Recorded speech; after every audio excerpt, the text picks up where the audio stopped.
The boy stood in the center of the auction yard, with his hands bound behind his back. Not rope, wire. The kind that bit into skin when you moved wrong. The kind that left rust stains on wrists. He couldn't have been more than 14, maybe 15 if hunger hadn't carved years off his frame. His shirt hung open at the collar, torn at the shoulder, caked with dust that had turned to mud where sweat traced lines down his chest.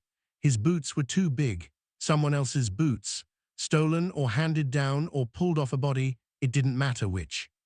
What mattered was the way he stood.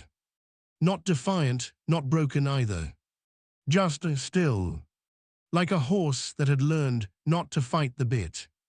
The auctioneer circled him slowly, boot heels grinding into the dry earth. A man in his 50s with a gut that strained his vest buttons and a voice that carried across the yard like a preacher's on Sunday. He didn't look at the boy. He looked at the crowd. Strong back, the auctioneer said, slapping the boy's shoulder hard enough to make him flinch. Young enough to train, old enough to work a full day without whining about it. The boy's jaw tightened, but he said nothing. Around the edges of the yard, men leaned against fence posts and wagons, arms crossed, hats pulled low against the late afternoon sun. Some watched with interest, others with boredom, a few with something darker, the kind of look that made you check over your shoulder after dark. It was 1870, 4 years since the war had ended, but the scars hadn't healed. Out here in the territories, law was a suggestion more than a rule. Sheriffs turned blind eyes, judges took bribes, and auctions like this, illegal on paper, common in practice, still happened in hidden valleys and forgotten towns where nobody asked questions. The boy's eyes swept the crowd once, not pleading, not hopeful. Just looking, like he was memorizing faces in case he ever got the chance to remember them. The auctioneer raised his voice. We'll start the bidding at $20, 20 for a boy who'll work 10 years without complaint if you feed him right. A man near the back raised 2 fingers. 25, someone else called. The auctioneer grinned. Now we're talking. The boy's gaze drifted past the crowd, past the wagons, toward the edge of the valley where a lone rider sat motionless on a gray horse. That rider was Caleb Frost. 52 years old, rancher, widower, a man whose hands were scarred from decades of mending fences, pulling calves, and digging gravel when the ground was too frozen for anyone else to bother. He hadn't planned to be here. He'd been riding back from town when he'd heard the commotion, voices echoing off the canyon walls, the shuffle of boots, the metallic clink of coins changing hands. He'd followed the sound out of curiosity, then out of something darker. Disgust. He'd seen auctions before, during the war, after it, men selling men, women sold like livestock, children traded for the price of a good saddle. He thought it had stopped. He was wrong. Caleb sat on his horse at the edge of the yard, far enough that no one paid him much attention. His hat cast a shadow over his face, but his eyes were sharp, taking in every detail. The wire around the boy's wrists. The way his ribs showed through his torn shirt. The bruise on his cheekbone, fresh and purple. And then the boy's eyes. When the boy's gaze finally found Caleb's, something passed between them. Not recognition, not hope. Just acknowledgement. One human being seeing another. The bidding climbed.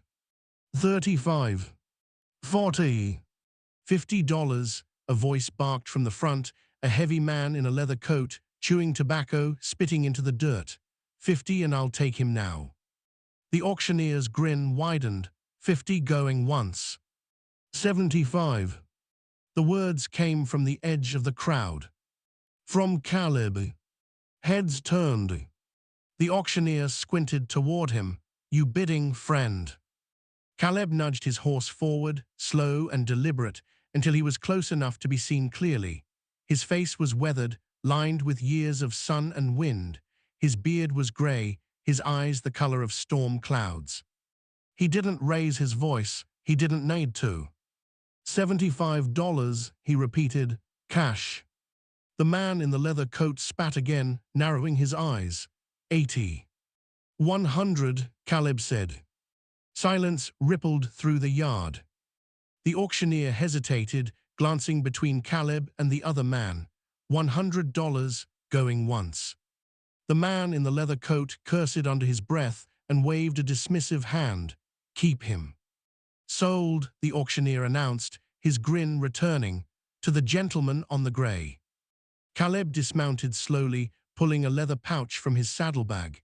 He counted out the bills in silence, handing them to the auctioneer without a word. The auctioneer pocketed the money and gestured toward the boy. He's all yours. Caleb walked toward the boy, his boots crunching on the dry ground. Up close, the boy looked even younger. His face was gaunt, his eyes shadowed with exhaustion. But there was something else there too, a flicker of wariness, like a cornered animal trying to decide whether to run or bite. Caleb pulled a folding knife from his belt and opened it with a soft click.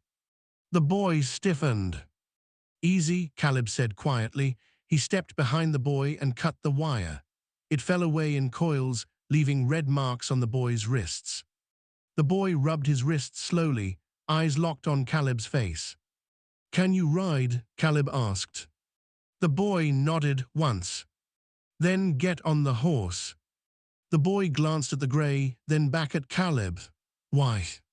Caleb met his gaze. Because I just paid $100 for you, and I'm not leaving you here. The boy's jaw tightened. What do you want from me? Caleb's expression didn't change.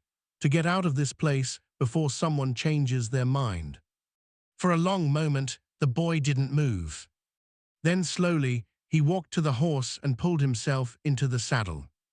Caleb took the reins and started walking, leading the horse toward the edge of the valley. Behind them, the auctioneer's voice rose again.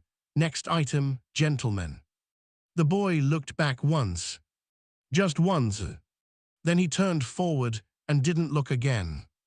They rode in silence for the better part of an hour, the sun sinking lower, casting long shadows across the scrub and stone. Caleb walked beside the horse, steady and unhurried, while the boy sat rigid in the saddle, hands gripping the pommel like he expected to be thrown off at any moment. Finally, Caleb stopped near a dry creek bed and gestured for the boy to dismount. The boy slid down cautiously, keeping his distance. Caleb crouched and pulled a canteen from his saddlebag, offering it without a word. The boy stared at it. It's water, Caleb said, not poison. The boy took it slowly, unscrewed the cap and drank, not greedy, controlled, like someone who'd learned to ration. Caleb watched him for a moment, then asked, "What's your name?" The boy lowered the canteen. Eli. Eli what? Just Eli. Caleb nodded. I'm Caleb Frost. I run a ranch about 10 miles west of here. Eli said nothing. You got family? Caleb asked. Eli's expression shifted, just a flicker barely visible. No.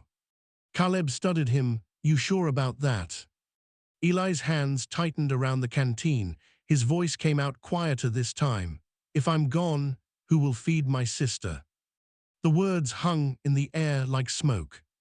Caleb's chest tightened. He'd expected a lot of answers. Not that one. Where is she? Caleb asked. Eli looked away, jaw clenched. Hiding. I told her to stay hidden until I got back. Where's? Abandoned barn, 2 miles east of the auction yard. Caleb rose to his feet. Then we're going back. Eli's head snapped toward him, eyes wide. What? We're going back, Caleb repeated, already reaching for the saddle. And we're getting your sister. The barn leaned like a drunk against the wind. It had been abandoned for years, roof sagging, walls scarred with bullet holes from some long-forgotten skirmish. The door hung crooked on rusted hinges, and the smell of rot and old hay drifted out into the evening air. Caleb dismounted first, scanning the area. No fresh tracks, no smoke, no signs of life. But Eli was already moving, slipping through the crooked door without hesitation. Caleb followed. Inside, the barn was dim, streaks of fading sunlight cutting through gaps in the roof. Dust hung in the air like fog. In the corner, buried beneath a pile of old feed sacks, something stirred. Leela, Eli whispered. A small face appeared. A girl, maybe 9 years old, with tangled dark hair and eyes too big for her face. She wore a dress that had been patched so many times it was hard to tell what the original fabric had been. When she saw Eli, her face crumpled with relief. She scrambled out from under the sacks and threw her arms around him, burying her face in his chest. Eli held her tightly, one hand pressed to the back of her head. "I'm here, I'm here." Caleb stood in the doorway, watching. The girl pulled back slightly, looking up at her brother. "You said you'd be back before dark." "I know," Eli said softly. "I'm sorry." Her gaze shifted past Eli, landing on Caleb. She went very still. "It's okay," Eli said quickly. He helped me." Leela didn't look convinced. Caleb crouched slowly, lowering himself to her eye level. He kept his hands visible, his voice quiet. "My name's Caleb. I've got a ranch not far from here. You and your brother can come with me if you want." Leela glanced at Eli. Eli hesitated, then nodded. "Why?" Leela asked, still staring at Caleb. It was the same question Eli had asked. Caleb met her gaze, because nobody should be hiding in a barn. Leela's expression didn't soften, but she didn't argue. Caleb rose and gestured toward the door. "We should go before it gets full dark." Eli helped his sister to her feet, and the three of them stepped outside. As they walked toward the horse, Leela stumbled slightly, her legs shaky from hours of sitting still. Caleb caught her elbow. And that's when he saw it. A scar on the inside of her wrist, thin, pale, shaped like a crescent moon. Caleb's breath caught. He knew that scar. He'd seen it before.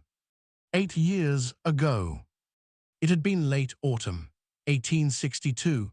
The war was still raging, and Caleb had been riding through a burned-out settlement near the Missouri border. Confederate raiders had torn through 2 days earlier, leaving nothing but ash and bodies. He'd been searching for survivors when he'd heard crying.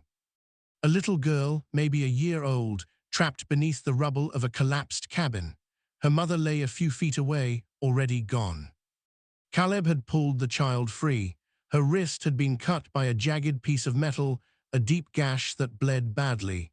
He'd wrapped it as best he could, pressing a torn piece of his shirt against the wound until it stopped. He'd carried her to the nearest town and left her with a pastor's family because he had no other choice. He was a soldier then. He couldn't care for a child. He'd thought about her for years. Wondered if she'd survived. And now, standing in the fading light outside a collapsing barn, he was looking at her again. Leela pulled her arm away, wrapping it protectively around herself. Caleb said nothing. Not yet. They rode back to the ranch in silence. Eli walked beside the horse while Leela sat in the saddle, her small hands gripping the pommel. Caleb led them, his mind churning. He didn't know how Eli and Leela had ended up in that auction yard, didn't know how they'd survived the years since the war. But he knew one thing for certain. He'd saved Leela once, and then he'd left her. When they reached the ranch, the sun had fully set. The house was small, 2 rooms, a stone fireplace, a wooden porch that creaked when you stepped on it. Behind it, a barn and a corral where 3 horses shifted in the dim light. Caleb tied the gray to the post and gestured toward the house. "Come on." Inside, he lit a lantern and set it on the table. The room was sparse but clean, a bed in one corner, a wood stove, shelves lined with jars of preserves. Leela stood in the doorway, uncertain. "Sit," Caleb said, pulling out a chair. She sat slowly, Eli beside her. Caleb moved to the stove and started a fire, then pulled out a pot and filled it with water from a bucket near the door. He added dried beans, salt pork, a handful of wild onions. Eli watched him warily, You didn't answer her question. Caleb glanced over his shoulder. Which one? Why? Caleb stirred the pot slowly. You want the short answer or the long one? Either. Caleb set the spoon down and turned to face them. I didn't buy you to own you. I bought you to get you out of that place. Eli's jaw tightened. People don't do that. Some do. Not for free. Caleb's gaze didn't waver. I'm not asking for anything. Eli's eyes narrowed. Everyone asks for something. Caleb was quiet for a moment. Then he pulled out a chair and sat across from them. 8 years ago, he began slowly, I pulled a little girl out of a burned cabin near the Missouri border. She had a cut on her wrist. I wrapped it and brought her to a town. Leela's hand drifted to her wrist. Eli stiffened. Caleb met Leela's eyes. I didn't know your name then. I didn't know if you'd survive, but I've thought about you ever since. Leela stared at him, her expression unreadable. Eli's voice came out low, edged with anger. You left her. I did, Caleb said quietly. I was a soldier. I had orders. I thought I was doing the right thing. And now, Eli's fists clenched on the table. You think this makes up for it? Caleb shook his head. No, it doesn't. Eli stood abruptly, chair scraping against the floor. Then why are we here? Because I should have done more back then, Caleb said, his voice steady. And I can't change that, but I can do something now. Eli stared at him, breathing hard. Leela reached out and touched her brother's arm. He looked down at her. She didn't say anything, just shook her head slightly. Eli's shoulders sagged. He sat back down, but his gaze stayed locked on Caleb. If you hurt her. I won't. If you sell us. I won't. Eli's jaw worked. Why should I believe you? Caleb leaned forward, his voice low but firm. Because I was there. I saw what happened to your family. I wrapped your sister's wound and left her with strangers. I've carried that for 8 years, and I'm not going to let her end up in another auction yard. The room was silent, except for the crackle of the fire. Leela's voice, small and quiet, broke the stillness. I don't remember you. Caleb nodded. I didn't think you would. But I remember the cabin, she whispered. I remember the smoke. Caleb's chest tightened. Eli put his arm around his sister, pulling her close. Caleb rose and turned back to the stove. Stew'll be ready soon. You should eat. Neither of them responded. But they didn't leave either. Outside, the wind picked up, rattling the shutters. And somewhere in the distance, a horse whinnied. Caleb froze. Eli's head snapped toward the window. What was that? Caleb moved to the door and opened it a crack, peering into the darkness. At the edge of the property, barely visible in the moonlight, 3 riders sat on horseback. Watching. Caleb's blood went cold. He knew who they were. And he knew why they'd come. Caleb closed the door slowly, his hand resting on the latch. Eli stood. Who is it? Stay inside, Caleb said quietly. He moved to the shelf above the fireplace and pulled down a rifle. He checked the chamber, loaded, then set it on the table. Leela's eyes went wide. Eli stepped in front of her instinctively. Who's out there? Caleb didn't answer right away. He moved to the window and peered through the gap in the shutters. The 3 riders hadn't moved. They sat like statues, silhouetted against the pale moonlight. One of them raised a hand. Not a wave. A signal.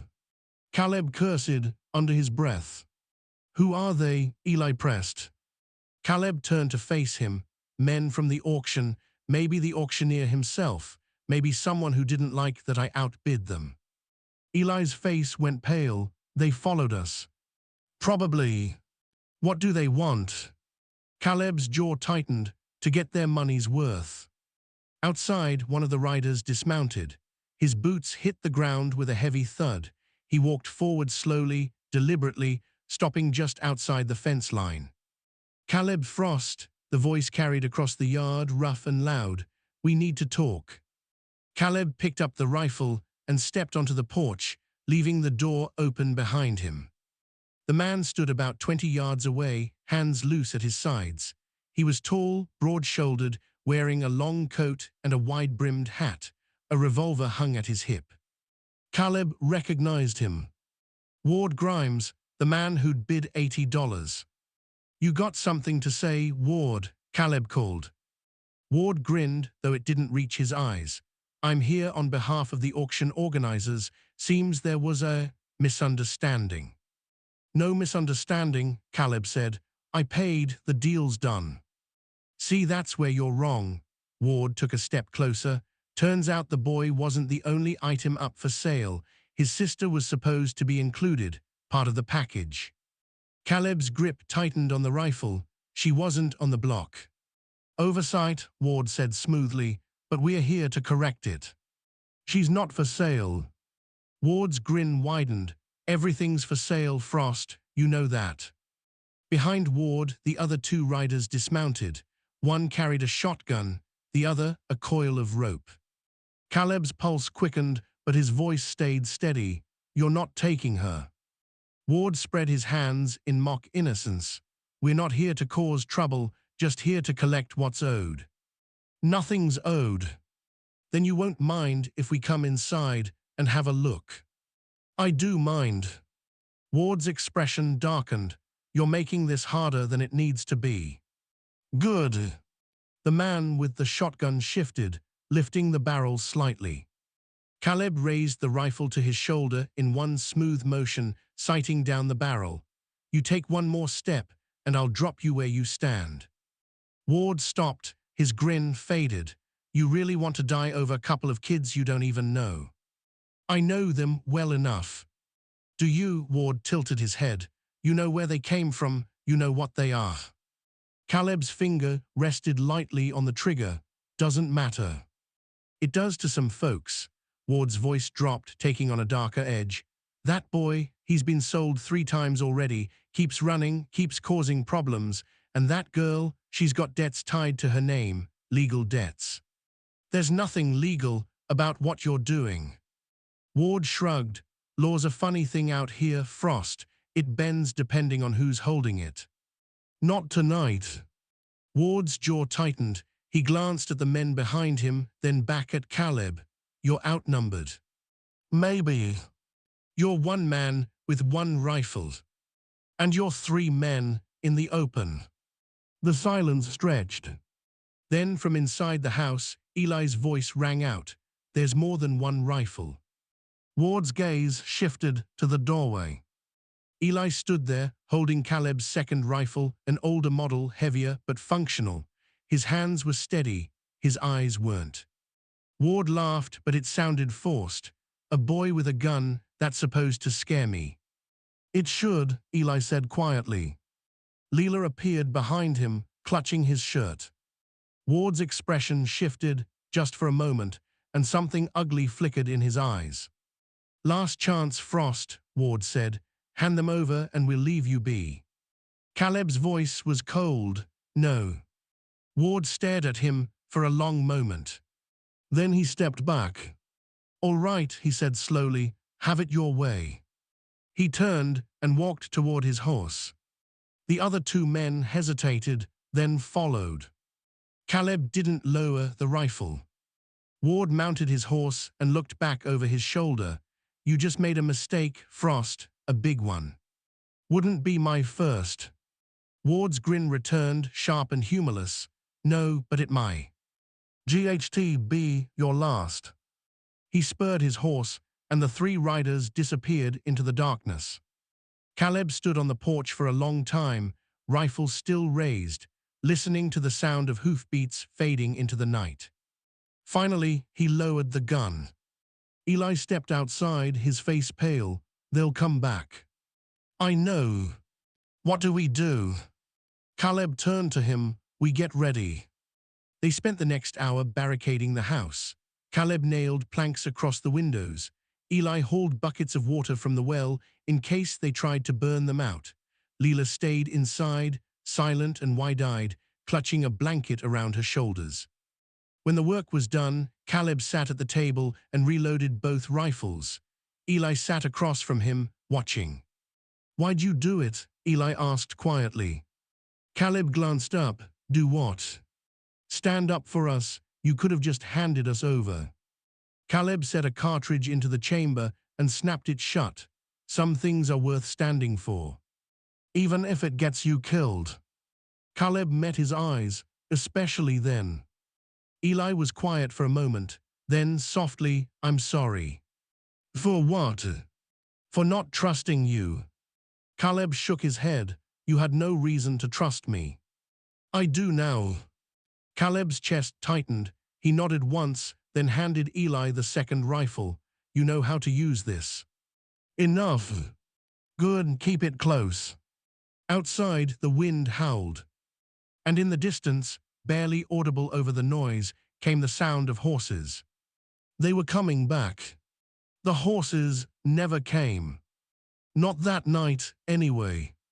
Caleb stayed awake until dawn, rifle across his lap, listening to every sound, the creak of the house settling, the rustle of wind through dry grass, the distant call of a coyote. But no hoofbeats. No voices. Just silence. When the first light broke over the hills, Caleb finally allowed himself to breathe. Eli had fallen asleep in the chair, head tilted back, rifle still clutched in his hands. Leela was curled up on the bed in the corner, wrapped in a blanket Caleb had given her. Caleb stood slowly, joints stiff from sitting all night, and stepped outside. The yard was empty, no tracks, no signs that anyone had been there.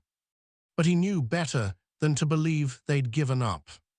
Over the next few days, a strange rhythm settled over the ranch. Caleb worked, Eli helped, Leela watched.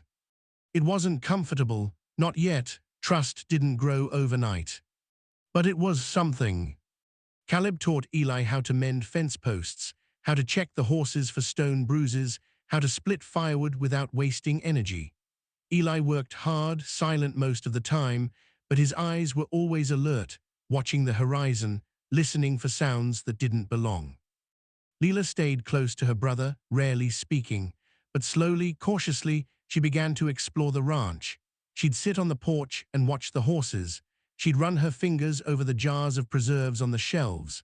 Once, Caleb caught her standing in the doorway, staring out at the hills like she was trying to remember something. On the third evening, Caleb made stew again. This time, Leela ate without hesitation.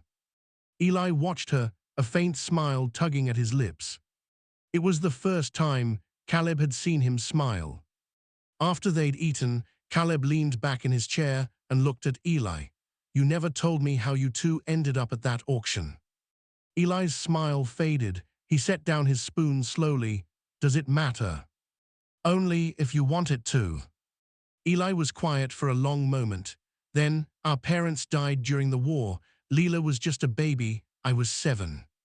Caleb nodded. "The cabin near the Missouri border." "Yeah," Eli's jaw tightened. "After you brought her to that town, the pastor kept her for a few years. But when he died, his wife couldn't afford to keep her. She sold Leela to a family that needed help with chores." Caleb's stomach turned. "And you?" "I ran," Eli said quietly.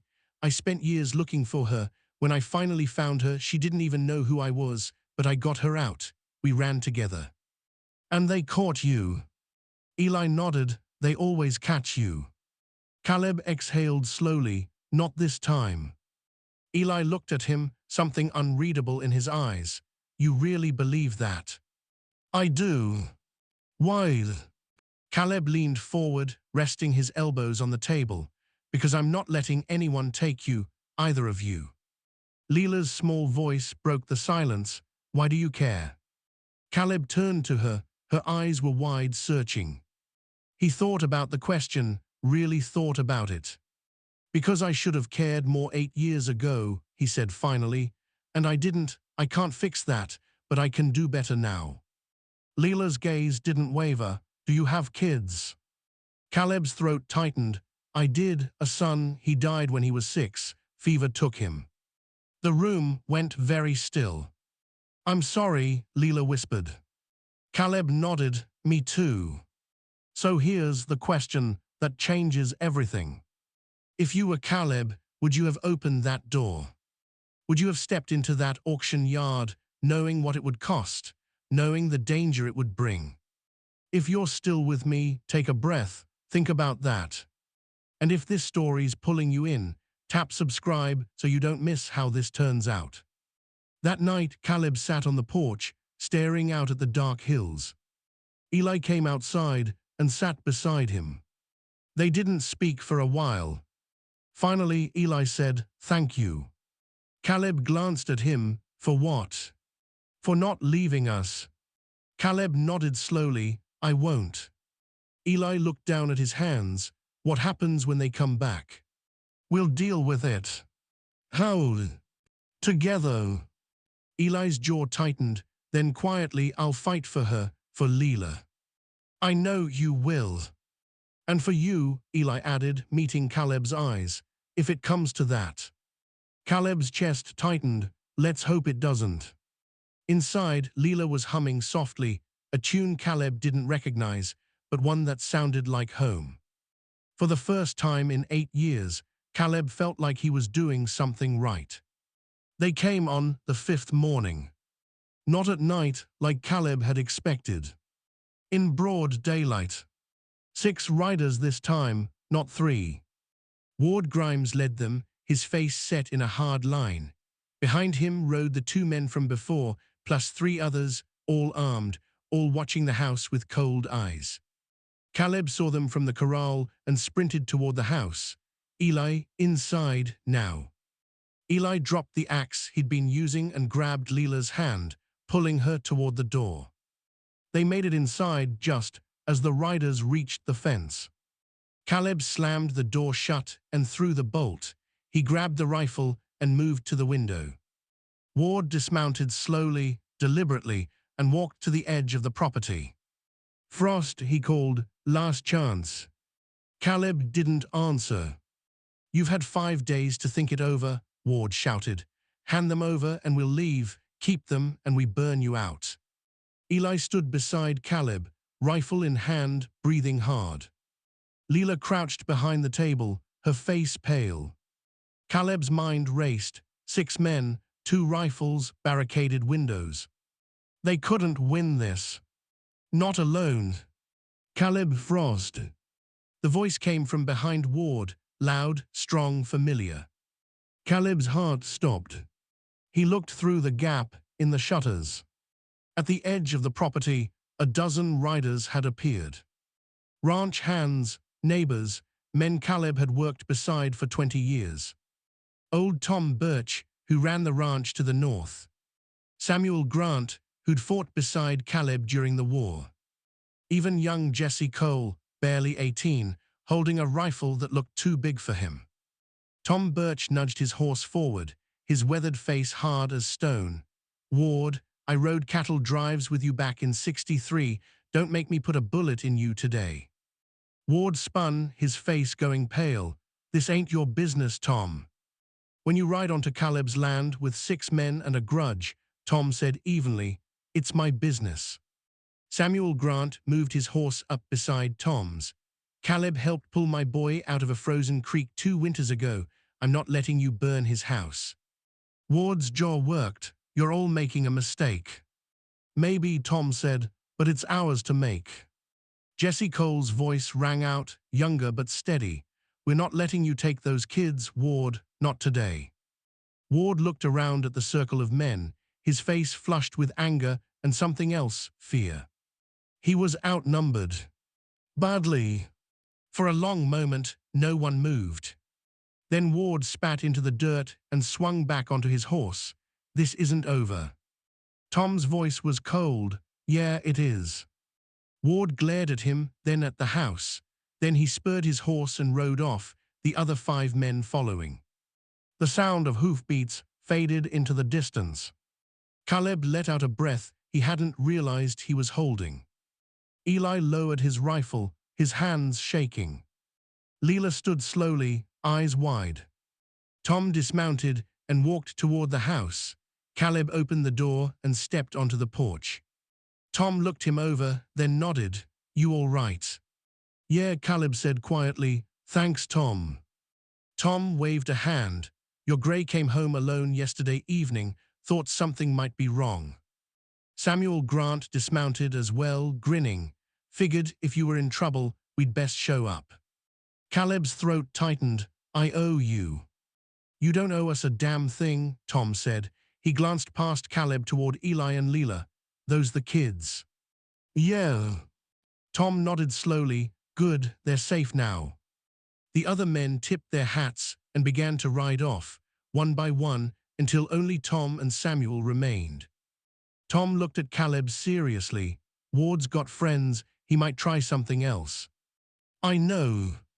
But he's not popular, and after today, folks'll know he came after kids. Tom's voice was firm. He won't get help around here again. Caleb nodded. Appreciate it, Tom. Tom tipped his hat. You ever need anything, you holler. He and Samuel mounted their horses and rode off. Caleb stood on the porch, watching them disappear over the hills. When he turned back, Eli was standing in the doorway. They came for you, Eli said quietly. They came for what's right, Caleb said. Eli's eyes glistened. Thank you. Caleb put a hand on his shoulder. Your family now, both of you. Days turned into weeks. Eli stayed. He worked hard, earned fast, and slowly, cautiously, began to smile more. Leela stayed too. She planted seeds in the garden. She helped Caleb fix the fence. She even named one of the horses. One evening, Caleb built 2 small wooden crosses near the fence line. He carved names by hand, Eli's parents, names Eli had whispered one night by the fire. They planted the crosses together. Leela stood between Caleb and Eli, holding both their hands. They'd be proud of you, Caleb said quietly. Eli nodded, his jaw tight. Leela squeezed Caleb's hand. Are we staying? Caleb looked down at her. As long as you want. Forever. Caleb's chest tightened. Yeah, forever. Years later, people would talk about the rancher who'd paid $100 for a boy at an illegal auction.